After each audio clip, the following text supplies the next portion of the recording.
Is it racist that Puerto Rico isn't an American state? In short, yes. Para ser breve, que nosotros queremos entrar de inmediato al colonialismo moderno, ¿no? Puerto Rico, outpost of American democracy. We Puertorriqueños get along very well with one another. We work well together. We're making progress. When so many underdeveloped lands of the Americas and elsewhere are still struggling to find a way. We are citizens of the United States in almost every way.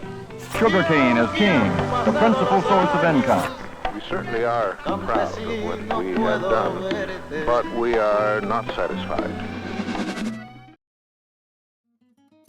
In truth, the federal government is failing 3.2 million Americans and has been doing so for over 120 years.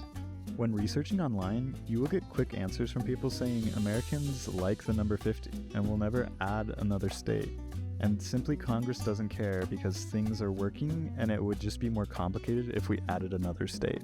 The conversation that's been happening since the 1950s is, should the island continue as a territory, become a state, or gain independence? This is what's really frustrating. They keep having this conversation in Congress going in circles until they ultimately decide to just keep things the same. Even on their island 7 years ago, Hurricane Maria hit, causing over $91.6 billion of damages to the Caribbean area. Things are still being repaired to this day because of the federal government's lack of support. While doing research, I found this really good quote. The fact that it took 7 years for Miss Ramos' home to be reconstructed after Hurricane Maria is indicative of how the federal government repeatedly fails Puerto Ricans, no matter which party is in charge. Puerto Rico has a long and confusing history. It's officially described as an unincorporated territory of the United States. They have no voting representation in Congress and are unable to vote for the president. They are considered U.S. citizens, all who do not have to pay federal income taxes. They also get a resident commissioner, which is someone who sits in Congress but doesn't get to vote. For a country that prides itself on independence, it's very hypocritical that Puerto Ricans are controlled by the government but unable to vote in any meaningful way.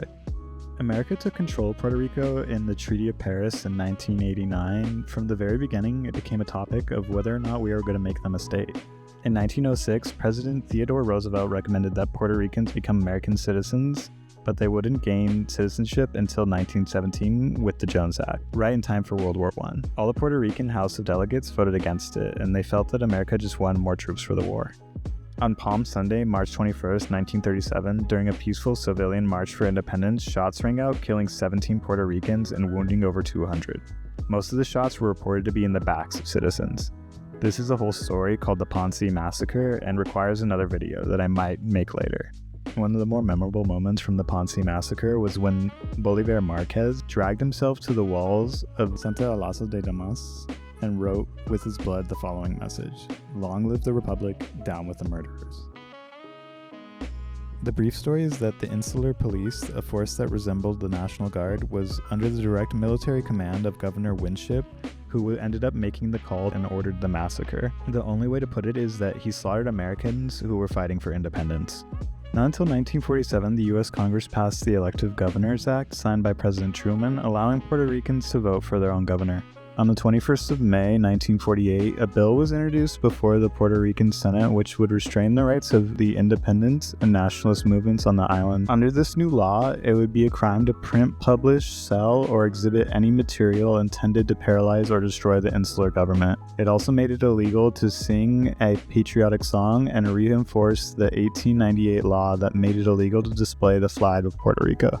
According to Dr. Leopoldo Figueroa, the only non-PPD member of the Puerto Rican House of Representatives, the law was repressive and in violation of the First Amendment of the U.S. Constitution. He asserted that the law was a violation of the civil rights of the people of Puerto Rico. The law was eventually repealed in 1957. In 1950, the U.S. granted Puerto Ricans the right to organize a constitutional convention via a referendum. Voters could either accept or reject a proposed U.S. law that would organize Puerto Rico as a Commonwealth under the U.S. sovereignty.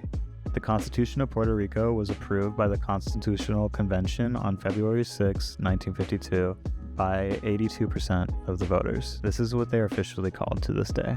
In 1967, Puerto Rico's Legislative Assembly pulled at the political preferences of the Puerto Rican electorate allowed the first vote to change the Constitution by the legislature for a choice among three status options: Commonwealth, Statehood, and Independence. In subsequent votes to change the Constitution organized by Puerto Rico held in 1993 and 1998, the U.S. government did not have to honor their results, but the current political status failed to receive a majority support. In 1993, Commonwealth status won by winning the most votes but not receiving a majority of votes, while the none of the above option, which was the Popular Democratic Party support choice, won in 1998 with 50.3% of the votes. Disputes came up as to the definition of each of the ballot's alternatives, and Commonwealth advocates, among others, reportedly urged a vote for the none of the above option.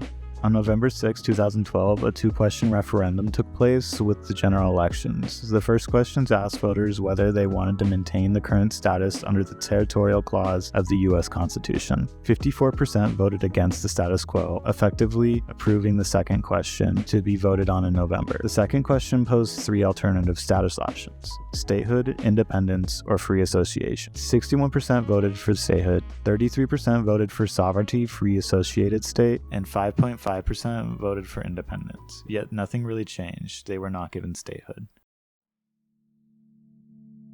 On September 6, 2017, Puerto Rico avoided a direct hit by the Category 5 Hurricane Irma as it passed 60 miles north of Puerto Rico, but high winds caused loss of electrical power to some 1 million residents. Almost 50% of the hospitals were operating with power provided by generators, and 14 days later, the devastating Hurricane Maria made landfall in Puerto Rico on Wednesday, September 20th. As a Category 4 hurricane with sustained winds of 155 miles per hour, powerful rains and widespread flooding caused tremendous destruction, including to the electrical grid, which remained out for 4 to 6 months in many portions of the island. We are losing doctors.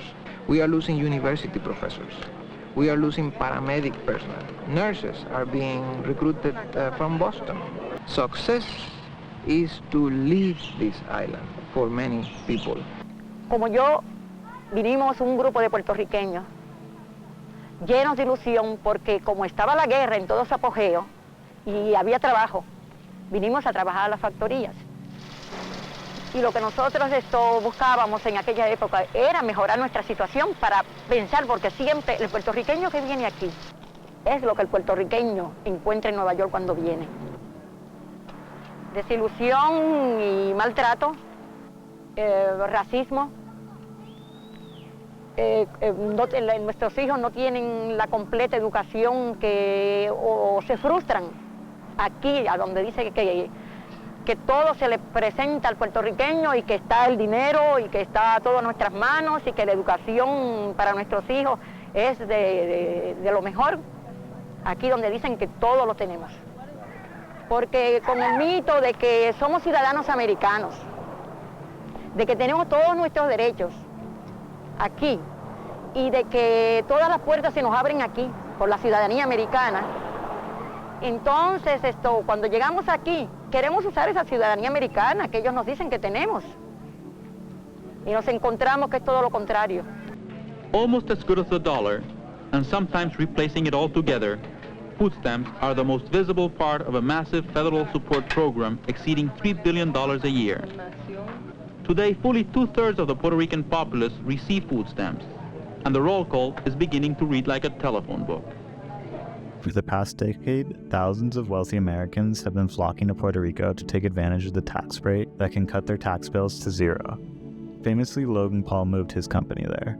Local entrepreneur Alan Travis said, "Puerto Rican society is designed in a way where if you come into Puerto Rico as an outsider, you get more out of the island than if you are a local. And at the end of the day, that's what colonies are for." Passed in 2012, Act 22 attracts new residents to Puerto Rico. All they have to do is live on the island for 6 months a year and purchase a property. Alan expressed, "A dude is paying 4% taxes while I personally pay 30-something. There have been concerns that the tax break is easy to abuse. Tax advisors say some investors are simply claiming all of those profits are exempt, even the portion generated while living on the U.S. mainland."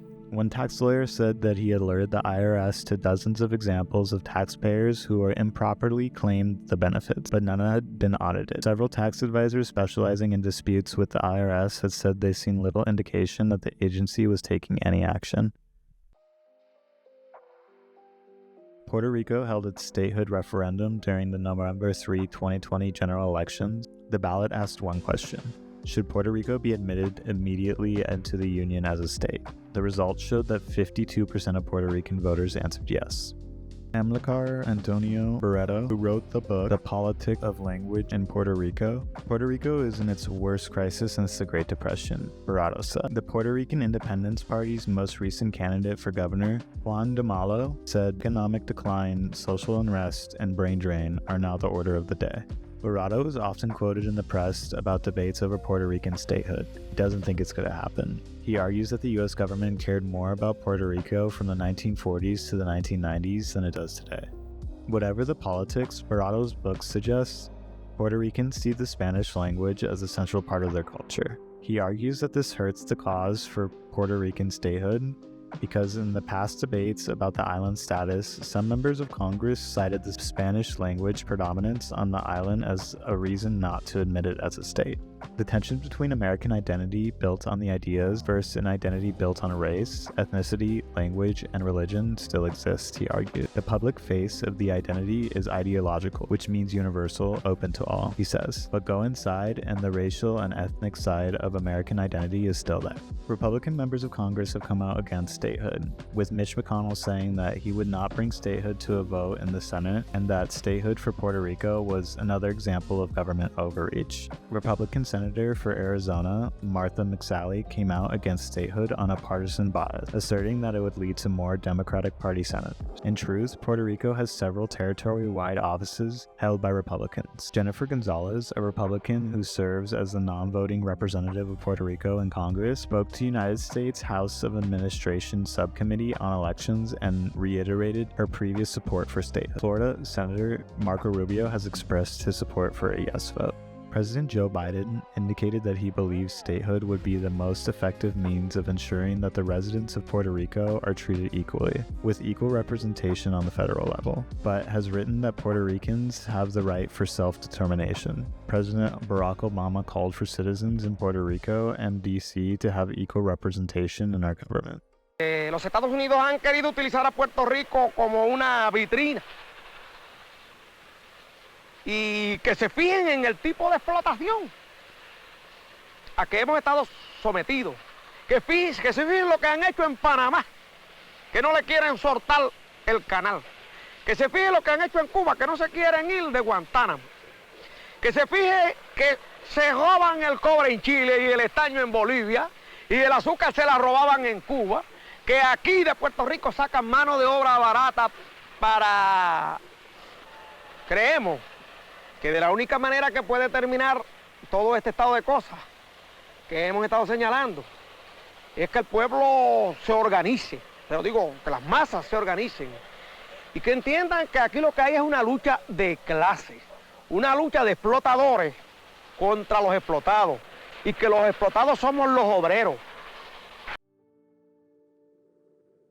I read a comment left on the New York Times website that I felt captured the essence of how I feel. They said, if it is of value, make it a state. If it's a burden, grant it independence. The people were never given the choice whether to become part of the US or not. Thank you guys for watching this video. This is my first one, so I really appreciate you watching this all the way through. Please like, comment, and subscribe. And I have a little affiliate link if you want to help me out. It's for driving for Uber Eats. I know it's kind of lame, but it would help me out if you just want to work 5 to 8, through the week and maybe take your girlfriend out on the weekend. All right, I appreciate it, guys. Thank you.